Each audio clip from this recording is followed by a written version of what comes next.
right, guys, here we go. We are back with another great episode of Basscast Radio with my co-host, Hank the Bass Geek. What's up, brother? What's up? Hey, man, just living the grind, Man, Dropped a new video today. Well, tell yesterday us for about you it. Tell us listeners about it. out there. That is, it's a spring jerkbait video, man. I've got a little system when it comes to jerkbaits. Not all body types are created different. There are jerkbaits. When I grew up, they used to be called twitch baits or rip baits. I'm old. And people kind of stopped calling them that, but the same body types have been recreated for years. And a twitch bait works better in cold water, and a rip bait works better when it's a little warmer. So you can do exactly what it's called, rip it out and really get those fish fired up. So make sure you go check it out. There you go. Bass Geek on YouTube, and hit that sub button.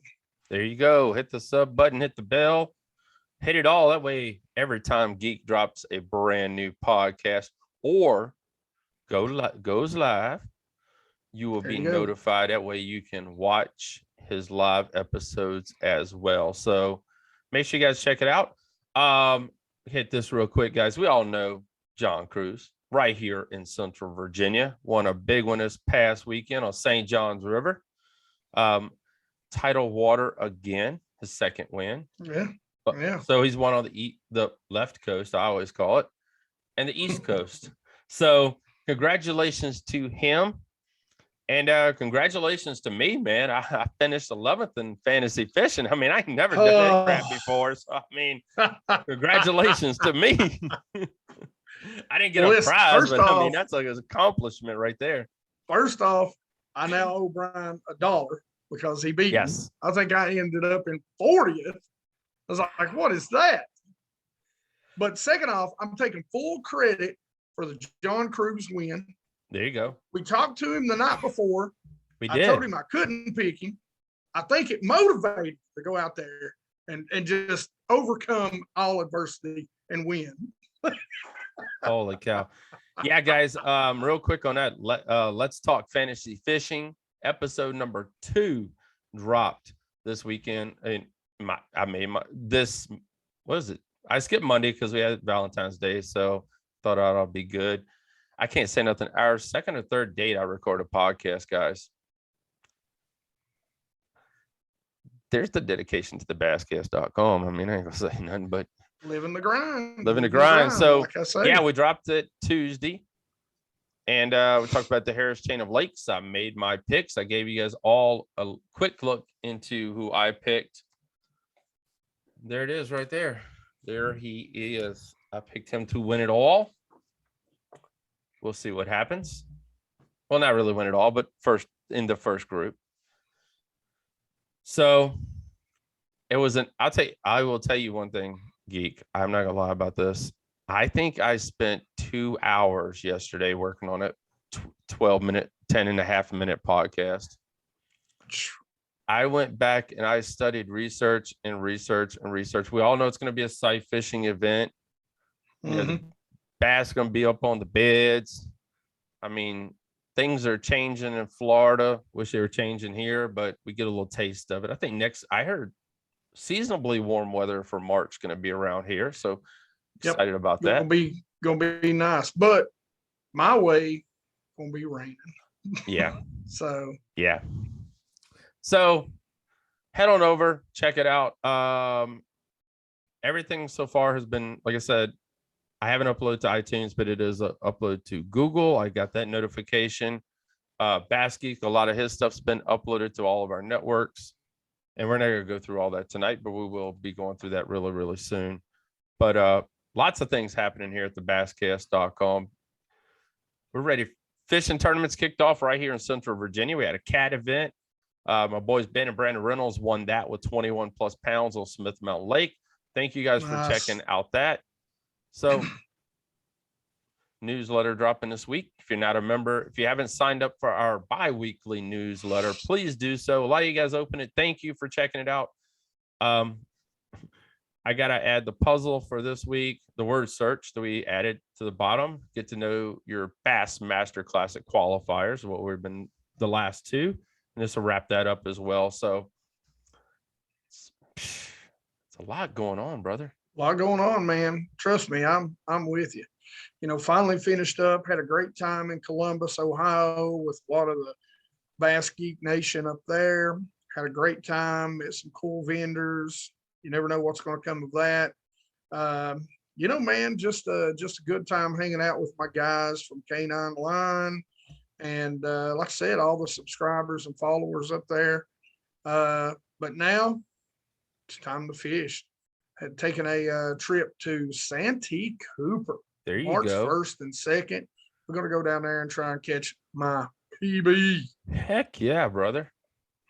So while he's doing that, guys, Kata's going to be at the Bassmaster Classic. He'll be down in South Carolina. So it's getting kind of hectic and getting busy around here. It is.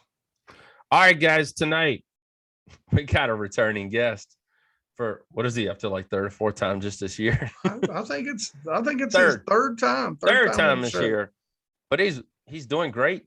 This dude is hammering them wherever he goes. And by the way, the NPFL kicks off in 6 days down in Cumberland, Lake Cumberland. So you guys all know our friend, friend, Mr. John Sokup.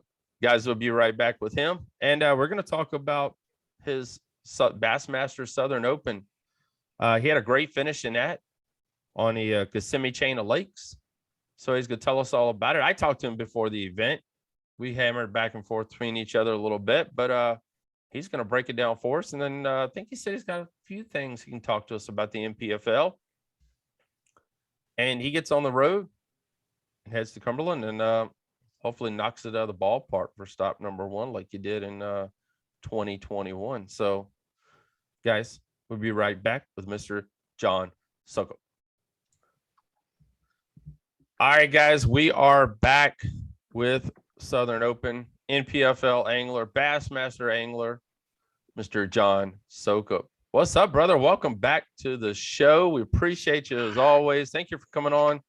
Yep, thank you, man. You've been a big part of us. I mean, I ain't gonna lie, man.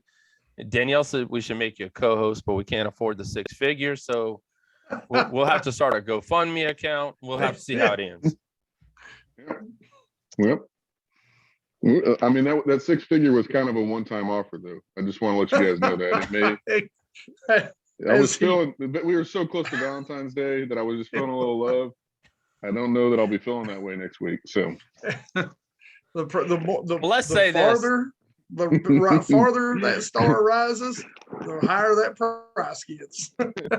let's hope it. Let's hope it. When I was in Florida, I saw a rocket, guys. Did you That's really? Cool. Yeah, I was doing my good deed. I was towing a kayak guy in that couldn't make it. He's like had his kayak with one of those motors. The motor wouldn't start. And as I'm towing him in, we look up and there it is. I'm looking off to the east, and it just keeps on going, and then it separates, Yeah. And then I thought it was maybe 2, and then that one kind of went down and like fell off. The other one just. That's so pretty cool. You always wonder about and stuff up there, but I guess I never put 2 and 2 together that markets off down in Florida, sending those things up in space. Yes, that was awesome. That's very true. All right, guys. So tonight we're going to talk about Southern Open number 1 on a Kissimmee Chain. Me and you spoke before the event began, and you said, "I don't understand what's wrong with these boys. I'm catching fish," and it continued, man. Yeah. If they had that tournament 2 days before, I think I could have won the sucker. But the fish started changing real fast on all of this, so I just got, I got me a little top 10 out of the deal, and that's cool. You guys all know we've talked to them before, and that was your whole entire thing was you didn't know how many of these opens you were going to fish. Mm-hmm. Yeah, and you were basing. Go ahead. I guess I still don't. I know I'm a little bit more focused now. I'm getting a little hungry with that eye of the tiger thing going on. I'm ready to chew up some competition. I would break out in the song, but we'd first lose listeners and probably have to pay for a copyright rights. That is true. That is definitely true. But what I was going to say though is you were looking at that and you said, well, I don't know how many I want to fish, and it's based on whether I cash checks. Cash the $10,000 check. So I mean, you can help pay some bills a little bit, make it to the next event, next couple events. I have been blessed, guys, man. I've got good sponsors that are backing me up like crazy. I don't have to cash checks. I think it helps me fish better. But I do have to eat up those points like Pac-Man. You know what I mean? That's what I mean by cashing checks. Like, when you start doing the points, it actually cashing a check doesn't do you any good to qualify for the elites. You know, you need top 20 finishes and 3 of them in a row. And so, you know, you might come in with a 45th place or 40th place finish 3 times in a row and cash 3 checks or 9. I mean, I don't know. The overalls, I haven't studied the points as well. I'll be honest with you, but I just kind of studied about 50 points to burn, you know. And so I got 8th place finish. So I burned 7 of my points on the first Southern. And so we'll see how the next event, and that isn't open, is also a Southern Open. So I'll have 2 Southerns in a row, and I'll have a really good idea, you know, on what my trajectory is for the year. Guys, don't forget, I almost forgot to do this, guys. Don't forget, guys, tonight's show is sponsored by Third Eye Fishing, one of the hottest new companies in bass fishing today. Since debuting their first product in April of last year, Third Eye has released several innovative baits, including a finesse crawl designed specifically for the Neko rig, a swim bait with a one-of-a-kind sword tail, and a many more. All Third Eye baits are custom designed and made right here in the US of A. Check them out on social media, Third Eye Fishing and www.thirdeyefishing.com, and make sure to use the code Bassmaster15 for 15% off your first purchase. Try Third Eye Baits and you will see the difference. Guys, again, we got John Sokup on with us tonight, and we're talking about Kissimmee Southern Open #1. So you said the not so Florida event in Florida. That's true. Top 8, not even a top 10, top 8. Yeah, it dropped down to 25 degrees. They were freaking out down there. Iguanas were falling out of the trees, and and the bass didn't know what to do, but put it up to a dumb Okie that's never been to Florida to say, hey, you know what? I'm not going to fish grass. I'm going to go do something else. There's not very much else not to do besides not to. There's grass everywhere. So tell us, what did you end up doing? I did this thing I call slashing, and I got signed with Alpha Angler this year, rods, and they got a rod called the Slasher, and it's my jerkbait rod. So I went out there with my Slasher and my jerkbait, and I live scooped up a limit every day. So that is the simple version, obviously. Guys, he had a 3-day total weight of 39.06, and we all know who the winner was. Mr. Brandon Lester came in with where is his total here? 51.02. So it was quite a difference between 8th and 1st place. No, it was the last day. Yeah, no, I think we were pretty close, but I think he came in with like 18 on the last day. Right. I came in, you know, 8 or something like that. Yeah. They the fish, the first day I got there, the water was 49 degrees, and you know that's not normal in Florida at all. Temperatures they'd seen in 10 years, you know, you start hearing like, okay, these fish are going to act differently than they've ever seen. And so I figured they're going to either bury in the cover or they're going to get on vertical stuff and suspend. And there's not a lot of vertical for deeper holes and things of that nature. And so that's what I did. I used my electronics to kind of find those areas. And then when I found those areas, I scoped around. And I started catching fish in practice pretty quickly and a lot. And my buddies that I talked to, like Bradley Hallman and a couple others, they told me, I mean, they're masters with the flipping stick. And they're like, dude, I only caught 2 fish today. And so I'm like, yeah, you know, I've got something found. Like I could win the tournament right now. If the tournament was today, I could have won it in practice with the fish that I saw and the amount of fish that I was catching. And you know, everybody was betting on them coming to the bank, you know, coming. Mm-hmm. And to be honest with you, I knew that that's how it was going to be won, but I knew the way I was catching them that I knew that I could get a top 10. I had that confidence. And I didn't have a second guess. As a matter of fact, I told some people I was going to get a top 10, and Heck yeah. and we got it done. Day 3 was the day that things really started to change. And out of all the chain of Kissimmee, I went and saw everything, but I didn't get to fish everything, obviously, but I went and saw everything in practice in the 3 days I was down there. One of the locations did have this fish pop off, and that's where at least first and third place came from, and maybe a couple other places. And by day 3, they were up shallow, flipping on them, and they were bedding. And but they had found the spot on the spot. They had found it. And, Right. Yeah. So good to them. They took away a victory. Someone like Lester, who's been working so hard forever, he deserves it more than I do. But I'm not really usually that kind of gentleman, so I will. But the truth is, he's worked a lot harder and had a lot more experience. So, he earned it, and I'm really honestly thankful that I came out with those really solid points. I should have pulled the plug if I had to do it over again. You guys asked me day 3, I'd pulled the plug on catching my little limit, and I would have gone swinging to even if I came in blank and trying to find what Brandon found on day 3, because I think the difference between 8th and like 4th place is only like a pound or 2. Right. I mean, I had that all day long. I could have got that all day long, but I was pressing harder on some big ones that I found. That I spent 3 or 4 hours a day, every day, on some really big fish that I'd found. I'd caught a 9 in practice, a couple 7s, and some giant fish. And then when I did catch one in the tournament there, it was the smallest of the bunch. It was a 5. So oh wow, I spent 3 or 4 hours each day on 2 or 3 holes that had some big ones like that, and hoping for that one bite that could. I mean, in Florida, you get a bite like that, and that's what propels you from 5 pounds to 12 pounds, or from 10 pounds to 17 pounds. we saw that last weekend, man. Mm-hmm. Yep.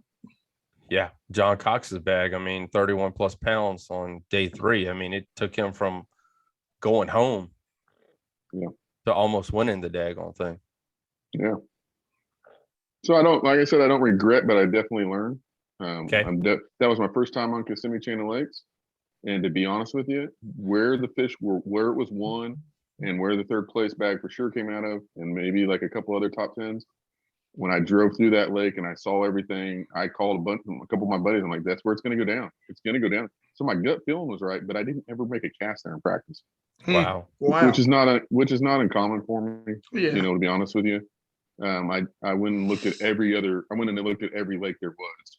And I kind of, now if I had to redo it, like, okay, in Florida, you better go spend 3 or 4 hours burning the bank and looking for what the things you need to look to. That way, tournament time comes, you want to try it, you can go run right to an area for an hour or 2, and not necessarily go searching. You kind of already have the right area found. Yeah. Which part of the lake were you spending most of your time? Well, actually, lake were you spending? I locked down, and I fished from the lock down to the mouth of Kissimmee. Okay. I did not go into Kissimmee. I didn't practice, but I didn't care to go into the tournament. I had to keep myself in between, But on day 1, I had 15 pounds, 14 and a half or something like that, and I didn't know how long it would take to lock back up. So I ended up locking back, like giving myself an hour, and I didn't know I was going to give myself an hour. So I went into Toho and I made a stop, and I caught a 3.5, and that's what jumped me up to like almost 16 on day 1, like high 15s. And so day 2, I decided that I'm just going to start out in Toho, because they didn't fire for me early down when I locked down. So I ran new stuff on Toho on day 2. I never fished it a day in my life. And first spot I stopped on, I caught a 4 1/4. And Nice. Caught a couple of other decent, solid 2s. And I went ahead and locked down into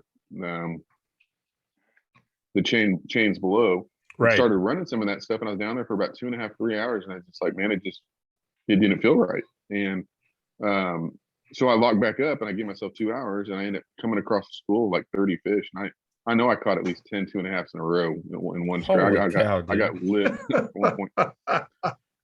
And so that put me in my 15-pound range. It was a lot more solid of a bag on day 2, honestly. I just didn't have any big ones. But what happened on day 3 is the north wind came in, the clouds came in, strong north wind. And I started trying to run that stuff in Toho again in the morning, and it was a no-go. It was dead. The fish weren't there. I couldn't hold on the spots as well.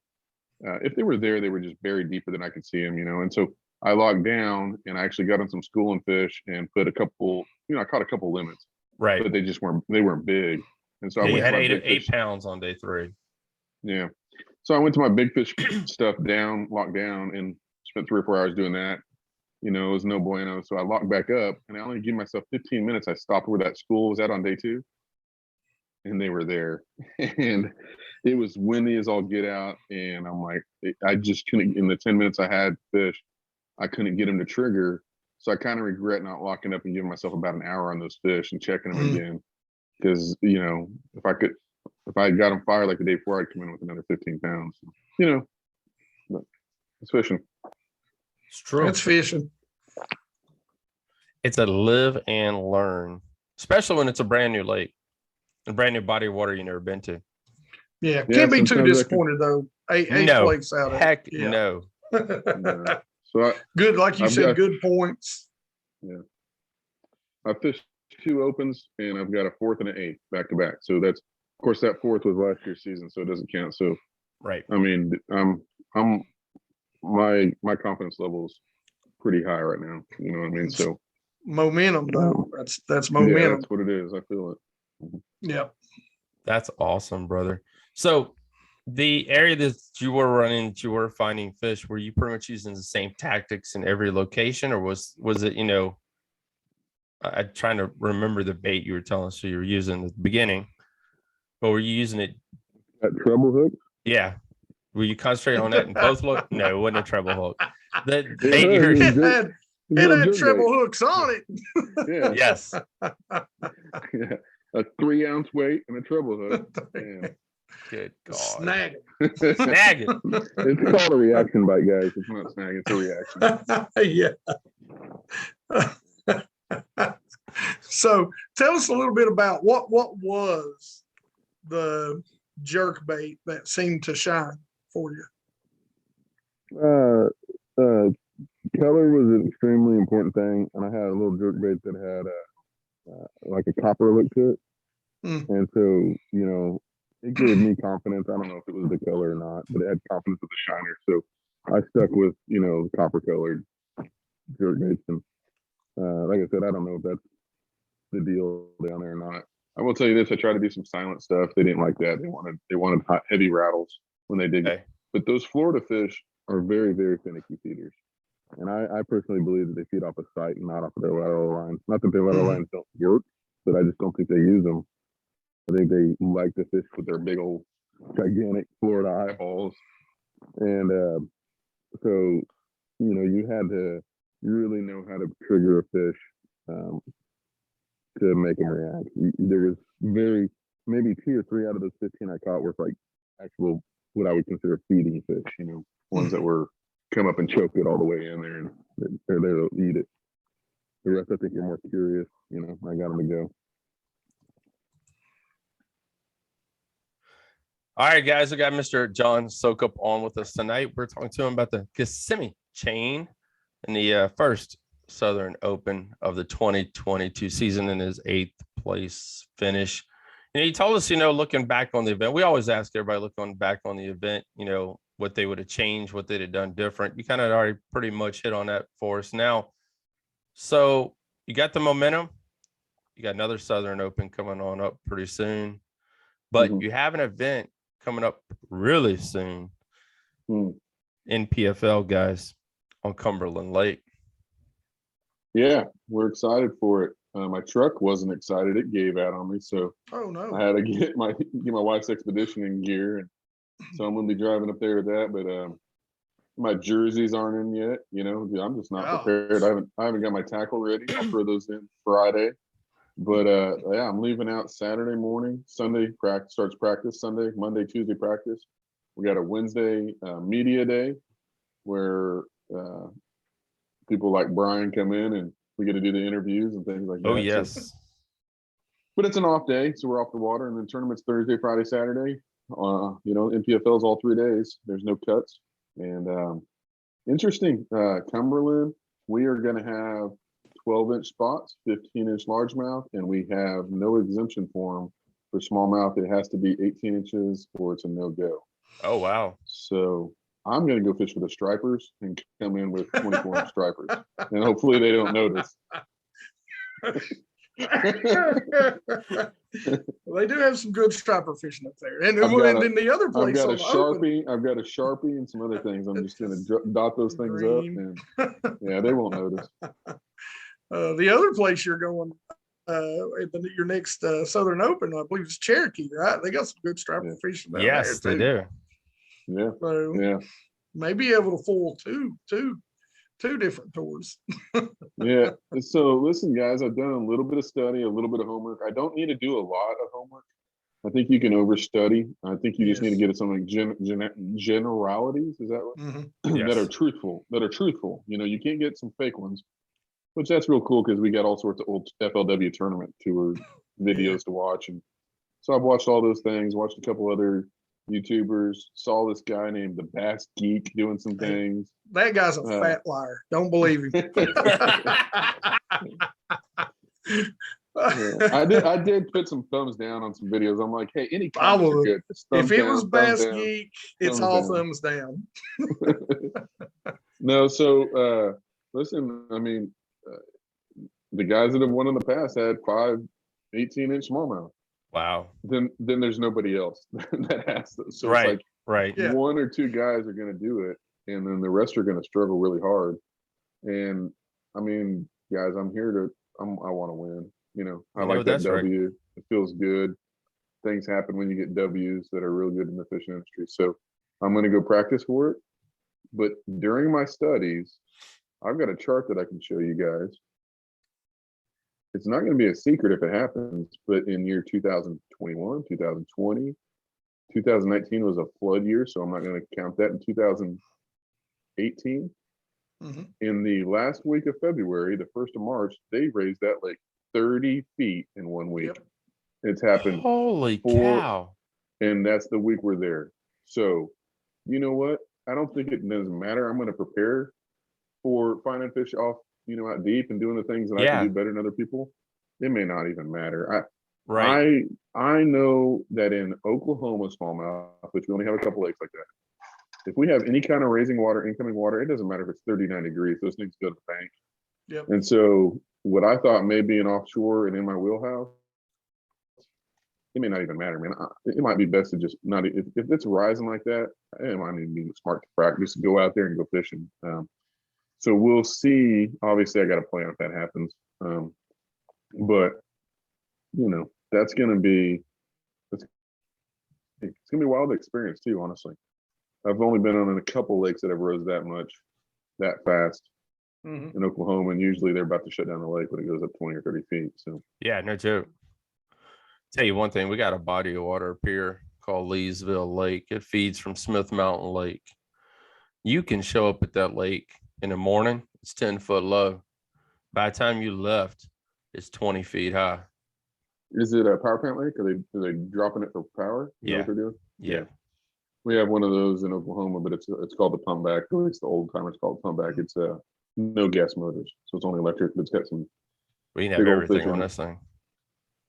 But I tell you what, I'm used to that. That's all the lakes around me. They raise them right around this time of year, so I'm kind of used to that. Now that lake probably fluctuates more than any lake I've ever seen, but it's just so vertical.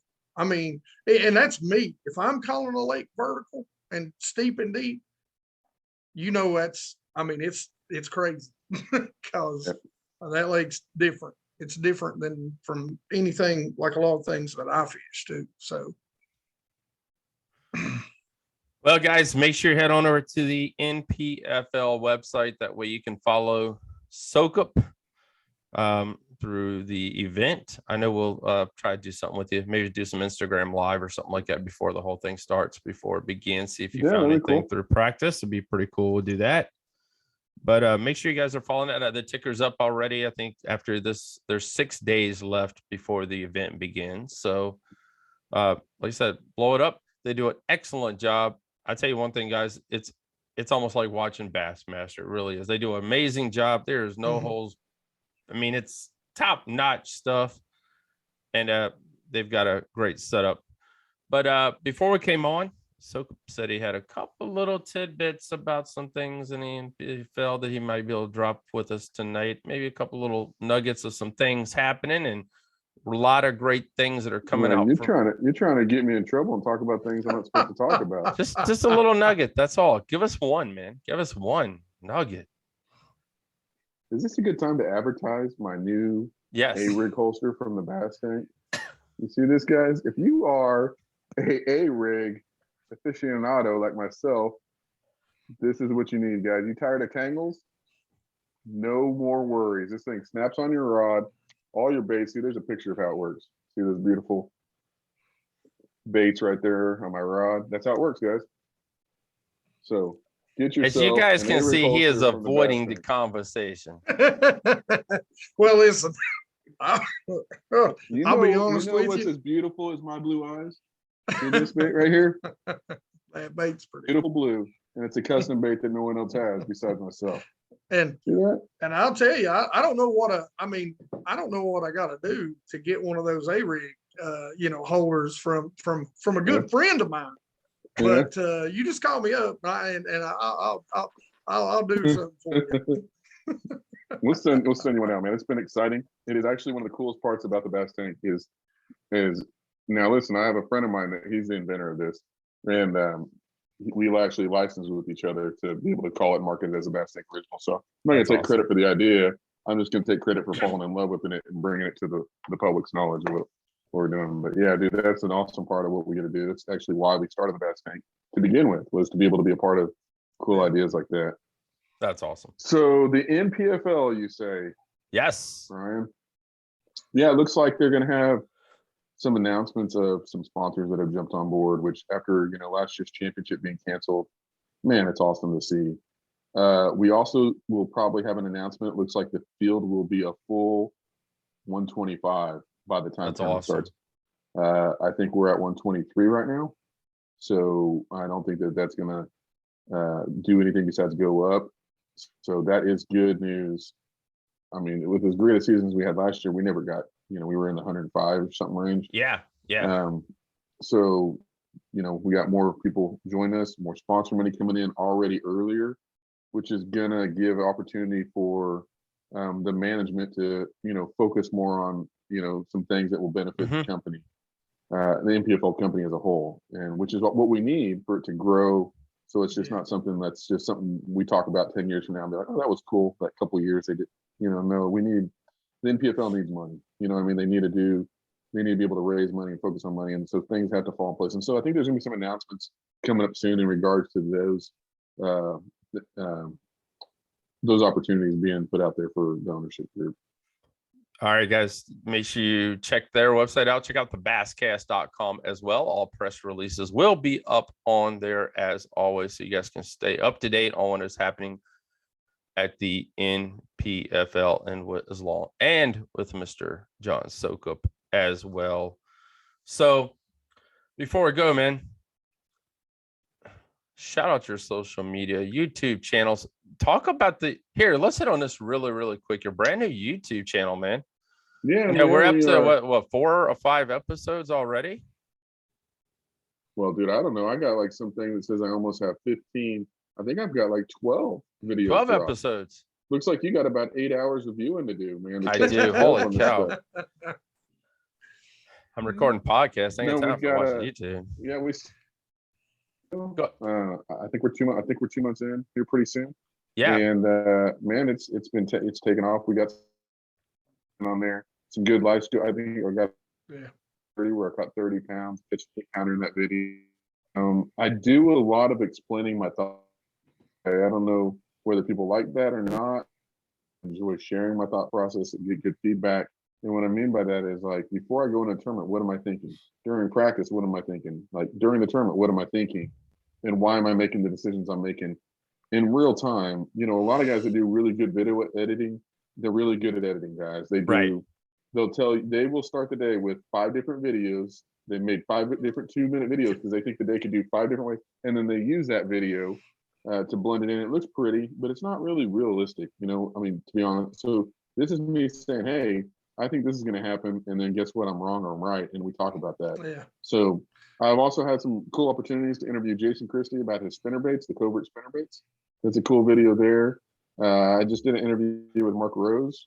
We just sat down and talked fishing. We ended up talking electronics and various other things. And I will have my open video. The editing process is going to take us a little bit of time to figure out how to get that out real quick. But you know, within the next week or so, that will be out. Cool. So those are the kind of things that we're doing. Hey, I did a video. We haven't posted it. You know, we haven't dropped it yet. But just like the preparation to get ready for these events, you know, the chaos, the life of getting all the tackle together, getting the boat ready, getting it, you know, all that. So we're going to try to keep everybody updated on what's going on there. That's awesome. What's the name of the channel, by the way? The Hookup with Sokup. So look up the Hookup with Sokup, and it's growing, man. Everybody seems to love it. So yeah, give us the feedback. You guys jump on there, hashtag, you know. There you go. Yep. Hit it. Yeah. Make sure you're following. Check out the Bass Tank. Follow John Sokup on Instagram. Are you on Facebook? You're on Facebook as well, aren't you? Mm-hmm. I'm on Facebook and Instagram as well. I don't do any of that Twitter stuff. I don't do any of that stuff, and I don't do any of the TikTok. But that's just because, you know, I'm against it. There you go. I'm not going to bring this whole. I'm just kidding. I'm not bringing the whole thing down. There's only so much things I can do. But to be honest with you, we also have the Facebook and Instagram with the social media with the Bass Tank guys. So, dude, I couldn't get on here and not plug that we got some amazing deals. Yes. You guys are looking for a 9-inch Garmin. We got a 93 SV, which is live scope compatible. It's got a GT54 transducer, which means it will run side, down, and traditional sonar. For $699, you will not find this deal anywhere else in the country. A live scope combo with it, you can buy right now for $1,900.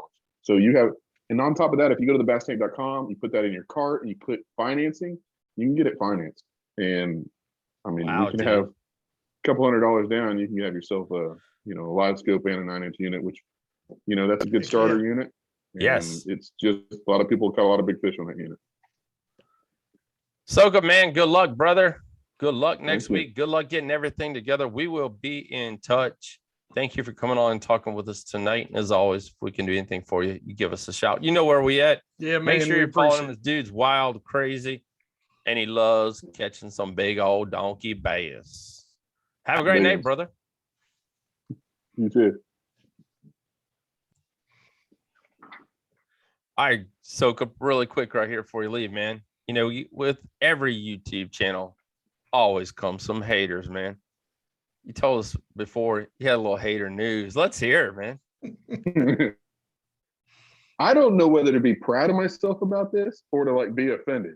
Hey, haters mean you're doing something right. Yep. Yeah. Okay. So I'm going to read this comment to you, and when I need you to pretend like this is true.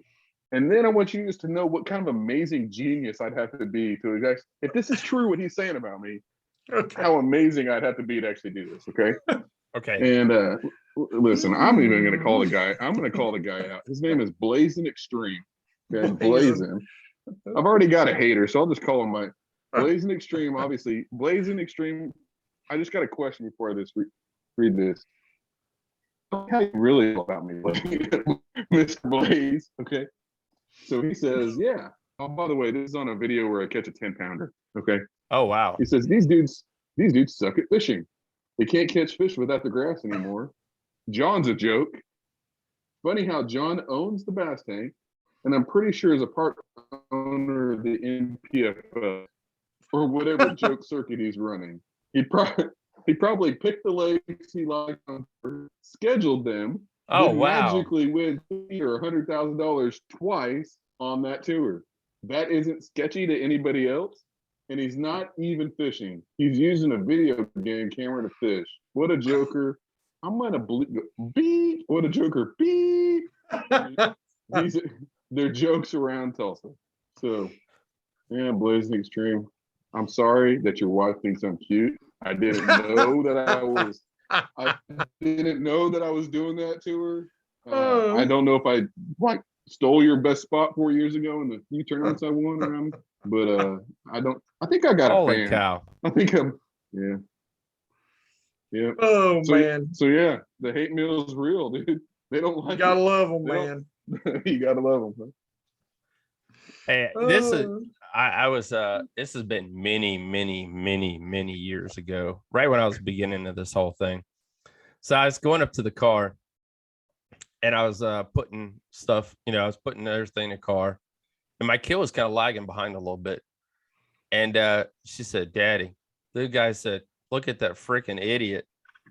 And I was like, what the heck? I was like, dude, I'm out here trying to give you notoriety, fame, and put a name behind your face here, and in your backwoods fishing club that you fish in. And I was like, what the hell ever, man. And I get, we do the top 25 anglers in Central Virginia every year. You want to see some hate mail? Number 26 ain't liking it, huh? Number No. 26 belongs. You want to see some hate mail, and I start the year off right with that right there. And everybody's like, oh, so then what ends up happening is 3 more lists end up coming out from different people, their opinions.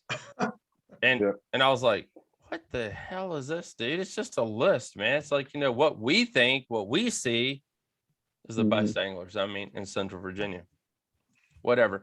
But guess what? It blows up. The conversations start talking. People start talking about bass fishing. It gets on their mind. We go to expos, and then they get to see all them guys that they, back talked, and, he shouldn't have been on that list. He didn't win nothing. I like to walk right up to those guys that do that sort of stuff, look them right in the eye and shake their hand.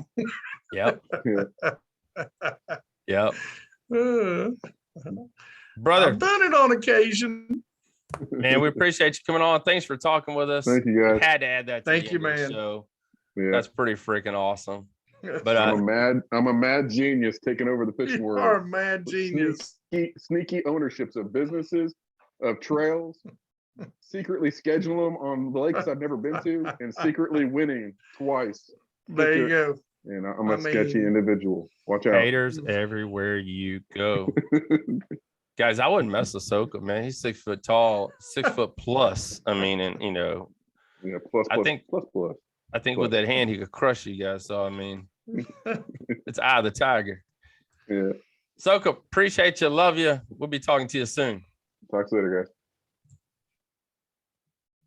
All right, guys. We want to thank Mr. John Sokup for coming on and talking with us. What an event, man. What a way to kick off the 2022 Southern Open. Like I said, the top 10 finish, 8th place, cashed a good check, got a lot of points. And like we said earlier, he said that based on how he finished, whether he was going to continue, whether he's going to keep investing in this. If he had a bad tournament, he knew he didn't have enough ways. I guess say bad first or second, not enough way to make up enough ground to get where he wanted to get in the Bassmaster, be a part of, to make his way up to the, Bass. So 8th place. What a heck of a year. I've said it since the first time we interviewed him. This guy is a rising star. He is, man. I have no doubts he is going to end up in the elites. Yes. I have no doubts about it. Even if it's not this year, which I have no doubts it's going to be after this year. I just, if he'll stick with the opens, so help me. I think all you got to do is win one, man. You go to Bassmaster Classic, and yeah, and even from even there, if he doesn't pull off a win, which wouldn't surprise me. I was watching this Open, and I was like, this guy's going to win this, because he went from 8th the first day, 7th the second day, and I thought, here we go. He's got them figured out. Yeah. I really almost was just like, all it's going to take is one big bag, and he's going to walk away with a top 3 at least. So, but 8th, then he comes to Cherokee. I hope the momentum keeps up for him, man. Like I said, dude's a superstar on the rise. You know, next year we're going back to Tennessee. Gonna be fishing the river again. Yep. So heading to Knoxville, Tennessee for the 2023 Bassmaster Classic. We ain't booked the room yet, but we're about ready to. So I'm going to apologize to all the Bassmaster elite anglers that qualify. That's a horrible fishery. It's a great town, but the fishery sucks. God, we have a great time down there. Garbage. You got a watch bar, and you got a chick on down from it. Well, where you go fish? Fort Stinking Loudon. Yes, that's very true. Guys, don't forget, Third Eye Fishing is sponsoring tonight's podcast. Geek, man, thank you for hooking us up with him. Awesome company on the rise, a hot new company in bass fishing today. Since debuting their first product in April of last year, Third Eye has released several innovative baits, including a finesse crawl designed specifically for the Neko rig, a swim bait with a one-of-a-kind sword tail, and many more. All Third Eye baits are custom designed and made right here in the US of A. Check them out on social media, Third Eye Fishing, and www.thirdeyefishing.com, and make sure you use the code BASSCAST15 for 15% off, your first purchase, however you want to say it. Try Third Eye baits and you will see the difference. Guys, appreciate them coming on, sponsoring February. We got a lot of more great shows. You guys all know we talked Harris Chain is this weekend. Bass Geek, you made your picks yet? I made them last night, man. That's right. So you need to share them on our fantasy fishing groups. That way we can all look at them and study ourselves. But we got that. And then I can already tell you guys, it's going to be a busy week next week because we got a lot of people that we want to talk about. St. John's River was awesome. I mean, we had some people that, gosh, where's my freaking things at? Here you go. I mean, you guys all know we talked to Patrick Walters. I mean, where did he come from? I mean, Mr. Consistent. I want to say this is going to be his freaking year. I don't know why. It's just this dude he's dialed in. The mustache has got him dialed in, guys. The mustache right there. Check that out. But Mr. Downey, guys. I mean, where in the hell did he come from? I mean, heck of an angler, heck of a great event. So a lot of people want to talk to, a lot of people want to get on the show. And, you know, like I said, somebody's going to take home another 100,000 this weekend. You know, again, I'm going to say you're welcome, Cruz. You're welcome for the motivation. My PO box, so you can send me my portion. That's right. For telling him I wasn't going to pick him while he was laying in bed, getting ready to go to the tournament the next day. That was, you know what? That was probably, I have to say, that was probably our coolest freaking podcast ever, because he was willing to come on, willing to talk with us. Yeah. He's been a great sponsor of the website for years, but just willing to take the time. And, you know, it sounded so cool, so nonchalant. He's a good dude. And man. And then went out there and freaking made it happen. So, I mean, he's fun, man. He's just fun. It's, you know, it's like Sokup. You know, there's, I always say, you know, there's the pros that play good guys on TV. There's some good guys. And then there's some really just good dudes. Right. And that's guys like Cruz and Sokup. Got that right. Well, guys, I appreciate you listening. Appreciate everything you guys do. Make sure you head on over and on iTunes, Google, wherever you listen to tonight's podcast, and give us some feedback. You know, hit the stars, whatever you guys do on that daggone thing, because that's how we move up in the podcast world. So let's get your feedback up on there, and we appreciate you all. Have a great night, and we'll be talking to you next week.